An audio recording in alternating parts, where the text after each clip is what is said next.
Hi, hello. This is your Kuya Katikista, Kuya Fred. At ngayon po ay magkakaroon tayo ng konting talakay, so konting kapaliwanagan. And by the way, this is Bible Talks, your food for the soul. Okay? So ngayon po, bakit tayo nagkakaroon ngayon ng video is para po may paliwanag natin yung ating pong ginagawang pagkuhang espiritual ng ating pong Biblia. So ito po, hindi naman namin kine-claim na kami po yung tama dito. Pero ito po yung kung meron kayong mas makatwiran na paliwanag para po dito ay tatanggapin po natin. So bakit natin kinukuha ang spiritual? Meron kaming tinatanong po lagi sa aming pong Bible study. At gusto ko pong ipaalam sa inyo, ako po ay member ng Santo Niño Bible Study Group. So ngayon po sa atin, kung titingnan natin, ang ating Diyos po ba ay may katawang lupa? So ang sagot natin wala. And ang ano po kasi natin, bakit natin sinasabi yan, yun pong ating Diyos po ay purong espiritu. Ano? Kaya naman nga, pagka nagpapaliwanag tayo ng mga gospels natin, ang kumikilos sa atin kung ang ating intention ay makapagbigay ng tamang aral, sigurado po yun, lulukuban tayo ng Holy Spirit. But, pag ang ating hangarin ay para lang maiangat ang ating sarili, sigurado po, wala pong lalabas na maganda sa atin. Kung sakaling meron man, ay kung pong tayo po ay scripted, pero po sa ating Bible study ginagawa, at sa ating Bible talks, ang ating po nagiging talakay pag spiritual po, lagi po yung on the spot. Kasi po, hindi po tayo scripted. Pero, may mga guidelines tayo. So, mag-start na tayo, no? Sabi natin, bakit nga natin kinukuha ang spiritual? Kasi po, ang ating Diyos ay purong espiritu.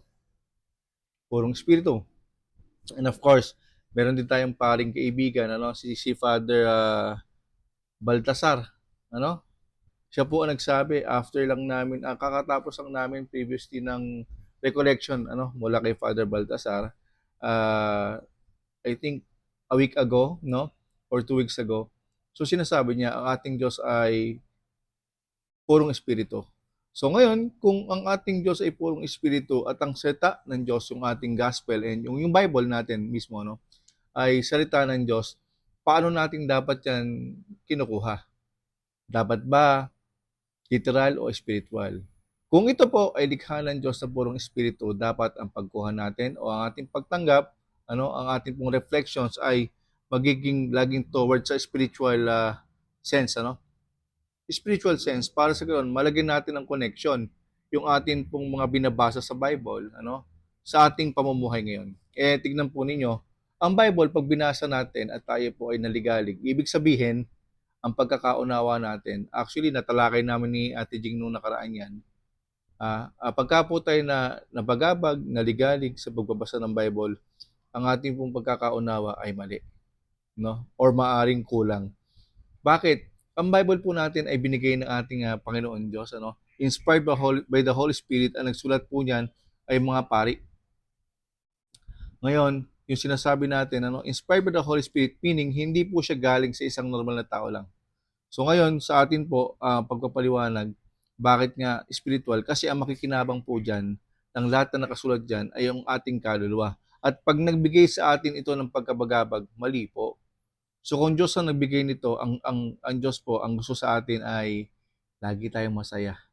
Lagi tayong makagagawa ng kabutihan. So ngayon, kung ang basa mo ng Biblia ay binigyan ka ng takot, ibig sabihin, ito po ay maling pagkakaunawa.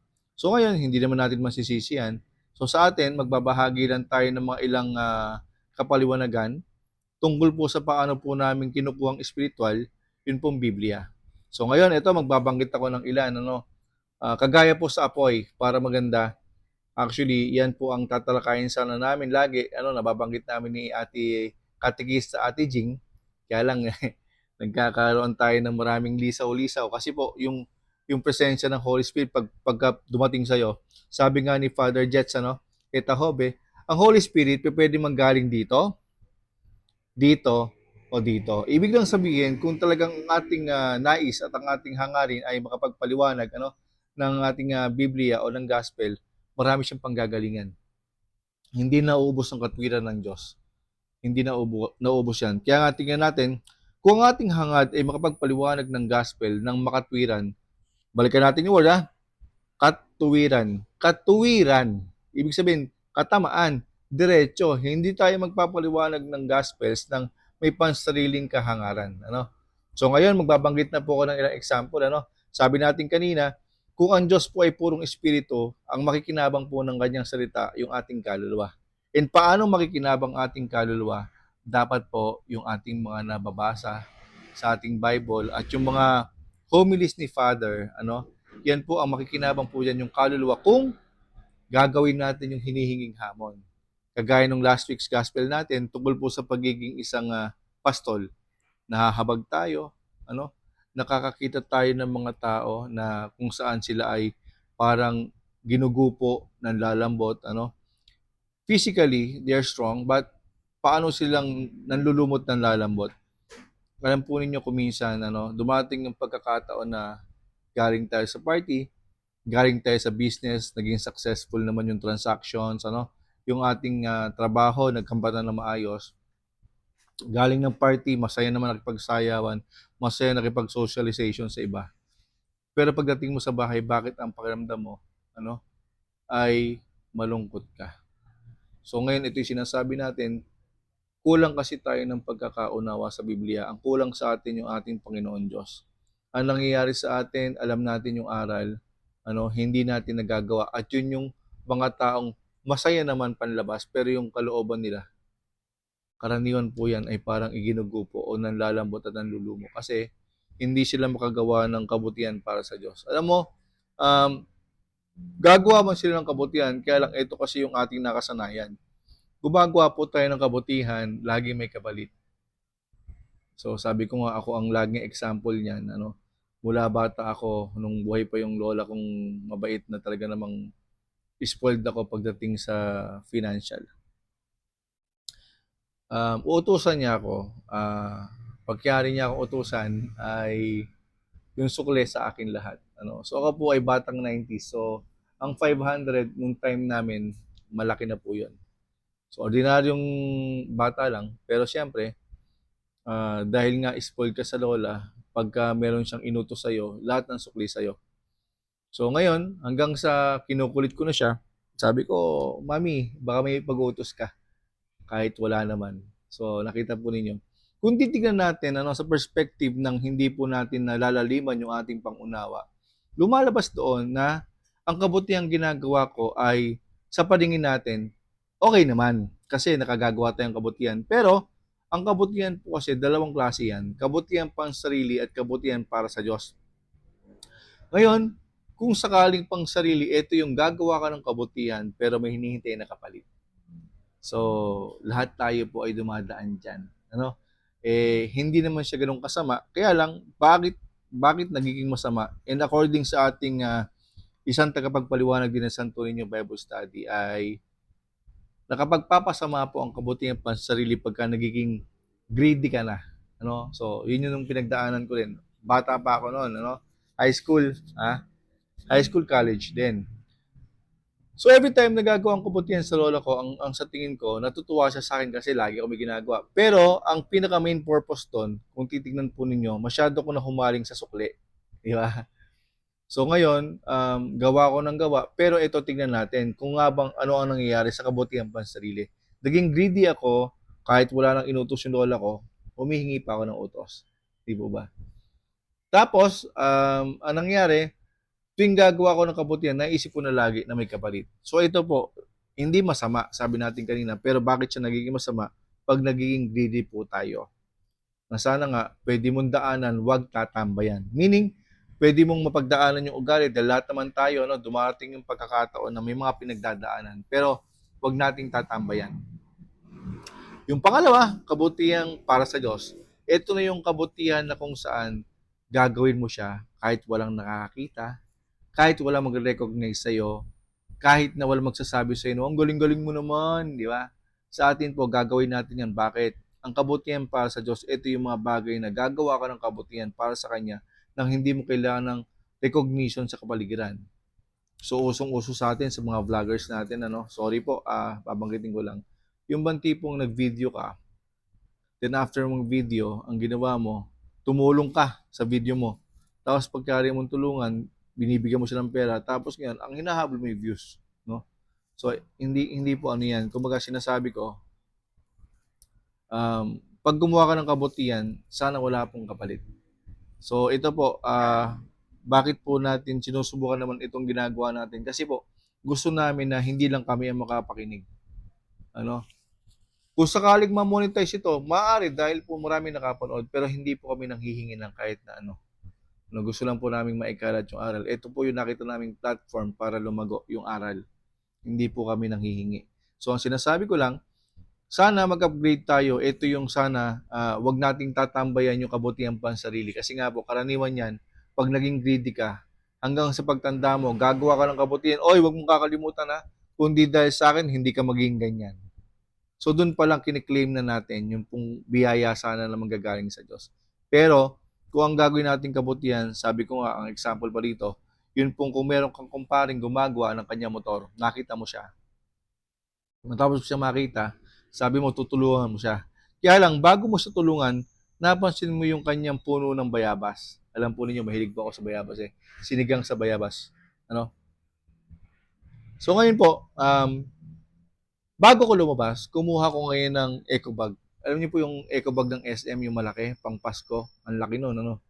So ngayon, bago ko lumabas, binulsa ko siya. Then, ginawa ko yung motor. Kasi po, dati po akong officer ng moto club. So, may alam din ako kahit paano. Nakita ko yung motor niya. Ang problema lang, yung pong spark plug, ano, yung kwako tanggal. So, sa atin po,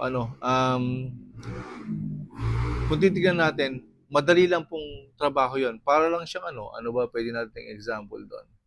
Para lang siyang isang connector na natanggal, ikakabit mo lang. Como nga yung kumpare natin ay baguhan sa larangan ng pagmumotor. Ang sabi ko sa kanya, sige pare, pumasok ka na, ako na bahala dito. Then habang nasa loob siya, kunwari naman, ginawa ko naman talaga mahirap. Medyo nagbisik-bisik pa ako ng tubig sa muka para paglabas ng kumpare ko ay, kunwari, pagod na pagod ako.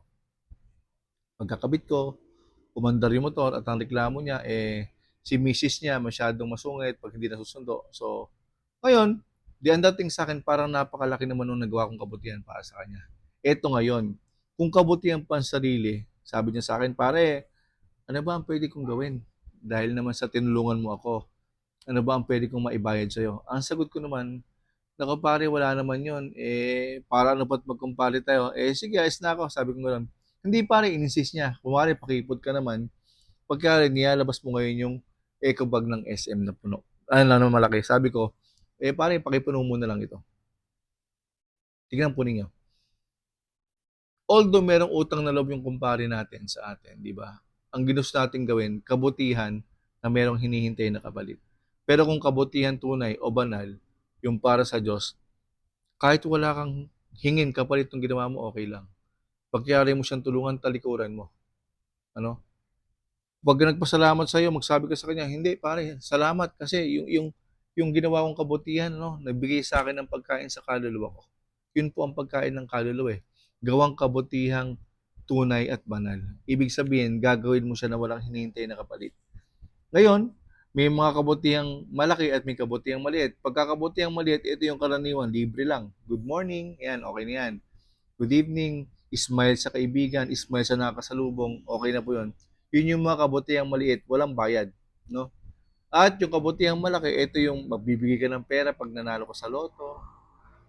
Tapos pag kami nag-aaway sa harap mo, ikaw yung aawat, malaking kabutihan na po yun. So yun, kung sakali, pag kinumpara natin yung maliit na kabutihan, ang maliit na kabutihan, karaniwan libre at madali. Pwede nating maulit araw-araw. And before that, ipaliwanag na muna natin, ano ang kabutihan?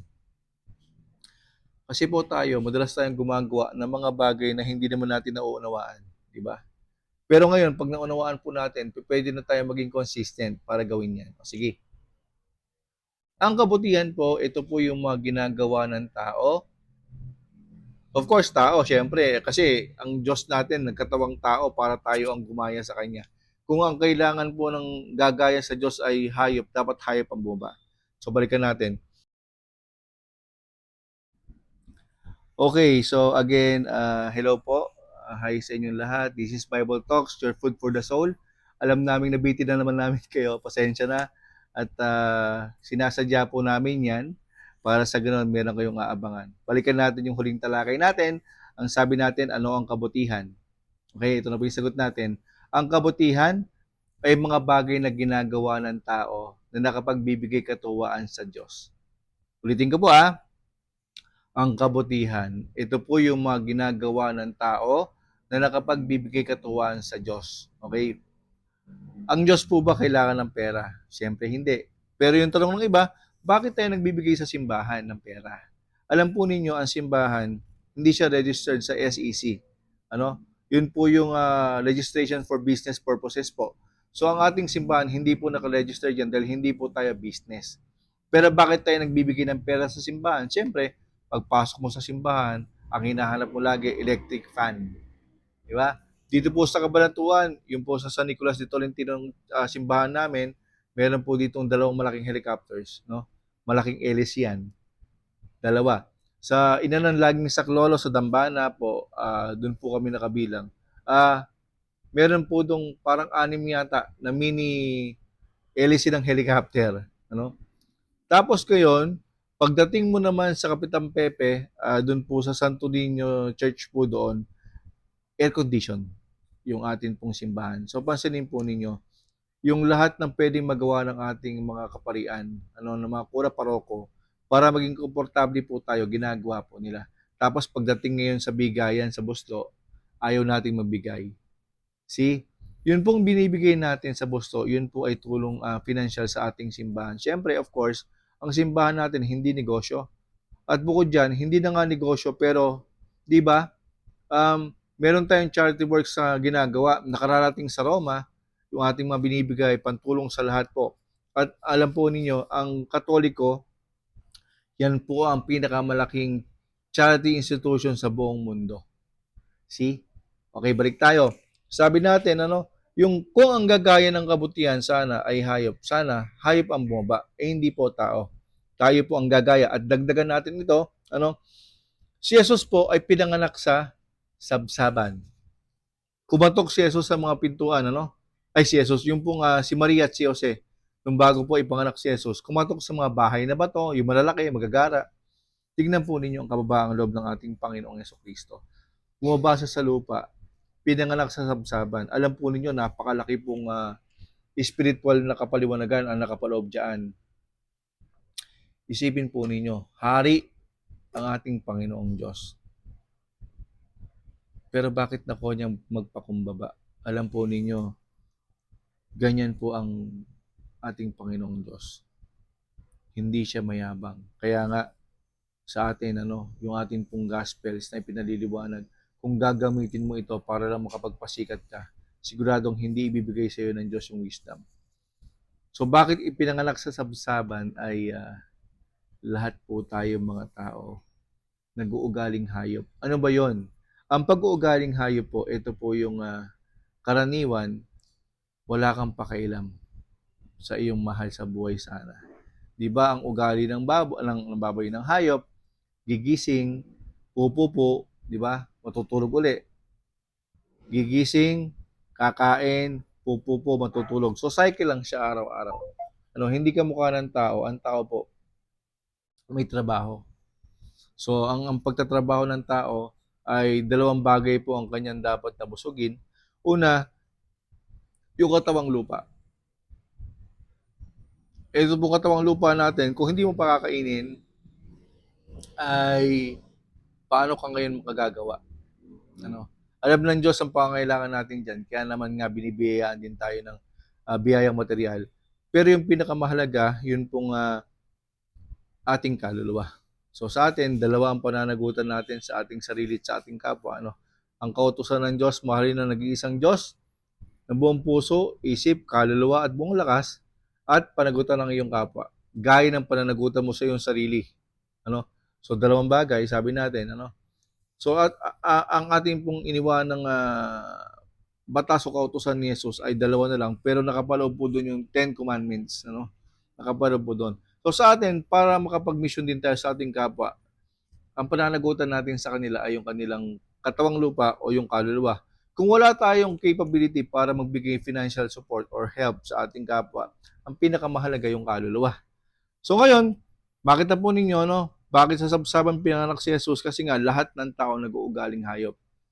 At siya lang ang pagkain na magbibigay sa atin ng buhay. Kung tayo po ay isa sa buhay natin ng kanyang mga katuruan at aral, kaya nga tayo tinatawag na Kristiyano kasi lahat tayo, ang ating way of life o way of living ay kay Kristo sana. So pagka tayo po ay taliwas ang pamumuhay sa Kanya, ibig sabihin, Antichrist ka. Yun ang totoo nun. Wala pong Antichrist na nasa labas ng simbahan. Ang Antichrist po nasa loob. So ngayon, dagdagan natin ang aral.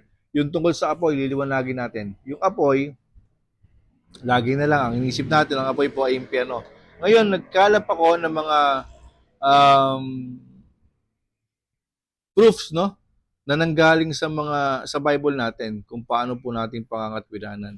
So yung apoy na ito, alam ko lagi natin tinatalakay yan. Tatalakayin sana, nababanggit namin ni Ate Jing. Pero ito yan. Sabing ganon, yung apoy daw ay impyerno. So ngayon, kumuha tayo ng mga ilang talata mula sa Biblia at ito po ay nakakatuwa. Meron tayong Juan, Mateo, Levitico, no? Sabing ganon, magbibigay ako ng talata sa Biblia at ngayon, bibigyan natin ng spiritual. Sabi sa Biblia, tipunin ninyo ang masangang di namumunga at itapon sa nagniningas na apoy. Ano? Nasa Juan po yan. 1:15. Yan po ay nakapatungkol sa ubas. Ano? Siya po ang pinaka-puno, tayo yung pinakasanga. Ngayon, pagka po nahihiwalay sa Diyos, ito po yung nawawala ng silbi. O parang ganito, kung tayo po ay unti-unti sa tawag ng material, ang tawag ng material po sa atin ay tatlong bagay na nahulog, KKK, kayamanan, kapangyarihan at karangalan. Ano? Ngayon, kung sakali po, dahil masyado kang humaling sa kapangyarihan, maaring mapalayo ka sa kanya sa pag-asikaso ng negosyo, trabaho, unti-unti nakakalimutan mo na siya. O kaya naman sa kapangyarihan, ako, kundi dahil sa akin, wala itong mga ganyan, wala yung ganyan. Karangalan, oy, ako, magaling ako. Ha? Yung mga yan. Pag naging busy po tayo dyan, maniwala po kayo. Nalalayo tayo sa Diyos. Kasi sa doxology, lahat ng kapangyarihan, karangalan, kapurihan, sa Diyos lamang. So balikan natin. Yung apoy, pag nabasa sa Biblia, ang dating sa atin, impyerno. So ipapaliwanag natin yung apoy ngayon. So mula dito sa 1:15 na ito, sinasabi na tipunin ang mga sangang di namumunga at itapon sa nagniningas na apoy. Ngayon, ang akala natin yung mga sangang di namumunga, which is totoo naman, ito yung mga taong hindi nga fruitful, of course. Saan? Di ba God is love? So ang tao pag hindi nagmamahal, hindi ka fruitful. Amen. So ngayon, sabi dito, may mga tao magsasabi na, oy ako, basta ako, hindi ako lumalabas ng bahay, wala akong kagalit ha. Hindi ako lumalabas ng bahay namin. Ngayon, yung mga kriminal, ba't sila nagkukulang? Nakakapanakit, nakakapag-hold up, nakakapagnakaw, ano? Kasi po, hindi rin sila nagmahal. So, ano ang kinaibahan na magnanakaw ng mga kriminal na ito sa mga taong nasa bahay lang nang hindi lumalabas ng bahay? Parehas po silang hindi nagmahal. Parehas silang hindi naging fruitful. At kung ganyan po ang ating pamumuhay, ibig sabihin, hindi tayo Kristiyano. Ngayon lang sabi, yung mga taong hindi nagmamahal, sabi, tipunin daw, yung mga sangang di namumunga, itapon sa nagniningas na apoy o ihagis sa nagniningas na apoy. Pagka po nalaman natin yung ihagis sa nagniningas na apoy, ang papasok sa ating kaisipan, karaniwan yan ay parang buhay pa yan, sinusunog na yung katawan yung kaluluwa sa impyerno. So dito rin alam po ninyo, according po sa ating Mateo 3:11, habang si Juan Bautista po ay nagbibinyag sa Ilog Jordan, tinanong siya ng mga tao. Tandaan po natin Mateo 3:11. Tinanong siya ng mga tao, sabi sa kanya, Guro, ikaw ba ang aming Mesiyas? Sumagot siya, hindi. Ako'y binyagan lamang sa tubig, subalit ang susunod sa akin ay bibinyagan kayo sa apoy at Espiritu Santo, or Espiritu Santo at apoy. Pagbalik tayo natin. At alam ko, parang meron din sa Lucas nito. Sa Lucas, doon nakalagay yung pong wala siyang karapatan na magkaragman lang ng panyapag ni Jesus.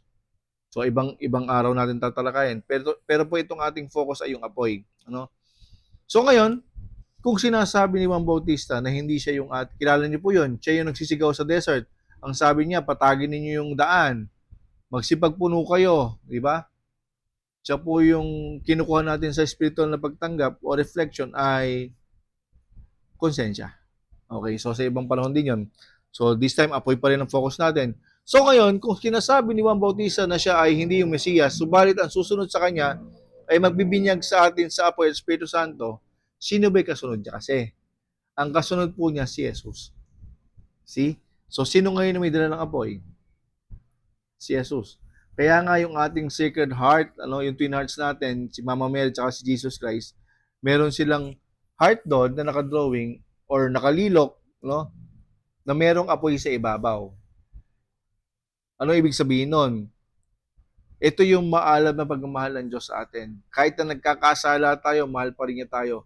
Alam nga ni Jesus na papatayin siya diba? Pero anong ginawa niya? Tinubos niya po tayong lahat. At ngayon, merong tinik na nakapalibot. Bakit ganon? Ikaw na yung nagmahal ng totoo, ikaw pa yung sinaktan, diba? Ganyan po siya. O tingnan natin, ang maalab na pagmamahal ng Diyos sa atin, karaniwan yan, pagmamahal sa atin ng walang kapalit. Kahit na magkasala tayo sa Kanya, mahal niya pa rin tayo. Simply, ang sinasabi natin, yung pong maalab na pagmamahal, ito yung unconditional love. Pero ang tao, mahal kita pag mahal mo ako. Diba? Oh. Pag hindi mo ko mahal, hindi mo ko makikitang aalagaan kita. So sa atin, napakaganda. Ito yung naiintindihan natin sa atin pong reflections na spiritual. Ang pagmamahal ng Diyos sa atin, unlimited. Napakaganda nun. Unlimited ang pagmamahal ng Diyos sa atin. Tayo lang talaga yung pilit humihiwalay sa Kanya. Kagaya ng story sa Mateo 3:11. Sa Mateo 3, yung siya ang puno ng ubas, tayo yung kanyang sanga. Pilit tayong humihiwalay sa Kanya. Alam po ninyo, sabi ko nga, lahat ng tao pinanganak ng perpekto, and because of our environment, ang dami talagang nagiging factors para tayo ay magbago ang ugali. Ang ating pagiging perpekto ay nawawala. Ano?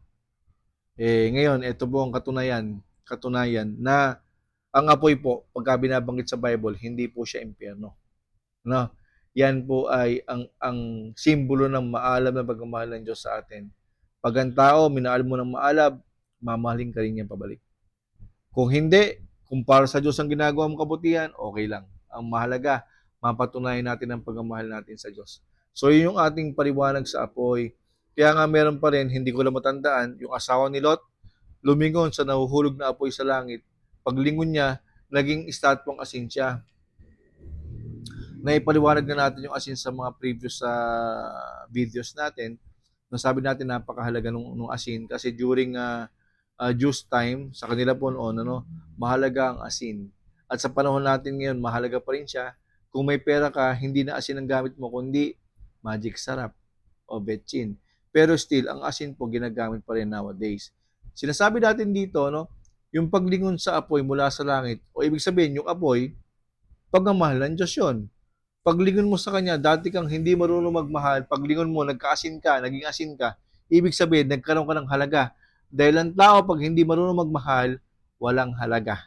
Pero ang tao, pagka marunong magmahal, may halaga. Ibig sabihin natin, kanina, kung binabanggit natin, yung sakang di namumunga, pag hindi marunong magmahal, di nagbubunga. Pero pag nagbubunga, ito yung taong may halaga. And tignan natin, lahat naman ng tao may halaga Kasi sabi nga natin, ang katumbas ng kabayaran ng isang tao ay katumbas po ng Diyos. Di ba? Tingnan ninyo, yung tayo po yung kanyang tinubos, di ba? Lahat ng tao, ang katapat niyang halaga ay halaga ng Diyos. Kaya naman tingnan natin, wag natin po masyadong pakabaliwalain yung nangyayaring ito. Kaya naman wag nating pakabaliwalain yung bang wag ka makapaglingkod sa Diyos. Sana lagi nating magampanan yung paglilingkod. So balikan natin, sana nga po kung nauunawaan na natin, na tayo po ay minamahal ng Diyos lagi. So bakit naging asin yung asawa ni Lot? Ibig sabihin lang, paglingon mo sa langit, galing sa langit yung pagmamahal, galing sa Diyos. At ang langit po ay kaligayahan ng damdamin. Pag masaya langit, pag malungkot, impyerno. O tignan po natin, bakit siya naging asin ng paglingon niya. Pag nilingon mo yung pagmamahal ng Diyos, magkakasilbi ka. Magiging mahalaga ka. Bakit? Kung ang ginagampanan mo ay para sa Diyos, sigurado naman, sabi nga natin lagi, kung sakaling babawas ang Diyos, kung yung mga tagapagpaliwanag ng Biblia ang tamang pamamaraan, yung mga kaparian natin, ay diyan pa ba sila babawas? Ang Diyos natin, diyan pa ba siya babawas? Siyempre hindi. Bigyan natin ng dahilan yung Diyos para tayo po ay magkaroon ng role para sa Kanya. So, yun po muna ang sa atin, yung pong pagdating sa apoy. Meron pa tayong mga natitirang ilang kapaliwanagan. Siguro sa susunod na lang po, at ito'y karugtungan lang ng ating talakay na spiritual. So, ulitin ko po, ang Diyos ay purong espiritu, sabi nga ng mga kaparian natin. Ang pagkuha natin sa Biblia dapat po ay spiritual, hindi literal, kasi kailangan nating hanapan ng katwiran at connection, ano, yung ating pong mga gospel sa panahon natin ngayon. Kagaya niyan, pag sabi natin kanina, pag ang Biblia binasa mo at bigay sa'yo ng pagkabagabag, mali po ang pagkakaintindi. Pero pagka ang Biblia, ano, naunawaan natin ang ibibigay sa atin yan ay kapanatagan at kaligayahan ng damdamin. Kasi po, ang Biblia ay kinrate ng Diyos para bigyan tayo ng kapahingahan. So, sana po may napulot kayo sa mga susunod po ulit na panahon. Meron pa tayong paliwanag. So, again po, this is Bible Talks. This is Kuya Fred, your Kuya Katigista. At tatawagin ko na po si Ate Jing parang pakita si Ate Jing. Halika, pakita ka sa kanila. Hi! So, yun po. Again, this is Bible Talks, your food for the soul. Bye!